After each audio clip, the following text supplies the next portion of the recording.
আজকে বানাবো এঁচোড় কষা। এঁচোড় কষা বানানোর জন্য প্রথমে এঁচোড় আর আলুগুলোকে ডুমো ডুমো করে কেটে প্রথমে একটু সেদ্ধ করে নিচ্ছি। এরপর কড়াইতে একটু তেল দিয়ে দিচ্ছি, তাতে দিয়ে দিচ্ছি গোটা গরম মশলা, আর দিয়ে দিচ্ছি পেঁয়াজ কুচি, আদা কুচি, রসুন কুচি, আর তারপরে এগুলোকে ভালো করে তুলে নিচ্ছি। আর এর সঙ্গে অ্যাড করে নিচ্ছি আমি কিছুটা পরিমাণ কাজু বাদাম। তো এগুলোকে ভালো করে মিক্সিতে পেস্ট বানিয়ে নিয়েছি। এরপর আমি বাকি তেলের মধ্যে এখানে আমি এঁচোড় আর আলুটাকে ভালো করে ভেজে নিচ্ছি।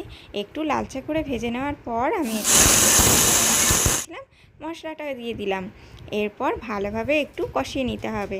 মশলাটা ভালোভাবে কষিয়ে নিয়ে একটু লবণ, পরিমাণ মতন হলুদ দিয়ে আর একটু ভালো করে কষিয়ে নিতে হবে। তেল ছাড়া ছাড়া ভাব হয়ে আসলেই ভেজে রাখা আলু আর এঁচোড় দিয়ে দেব। দিয়ে ভালোভাবে আরেকটু নেড়ে নেব।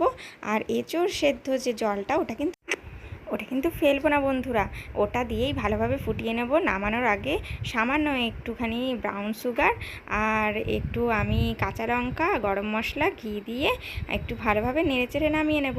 হয়ে গেল এঁচোড়ের একদম কষা কষা একটা রেসিপি। এটা গরম ভাতে হোক বা রুটি হোক দারুণ লাগবে খেতে। আর এরকম নতুন নতুন রেসিপি ভিডিও পাওয়ার জন্য অবশ্যই চ্যানেলটাকে সাবস্ক্রাইব করে দেবেন।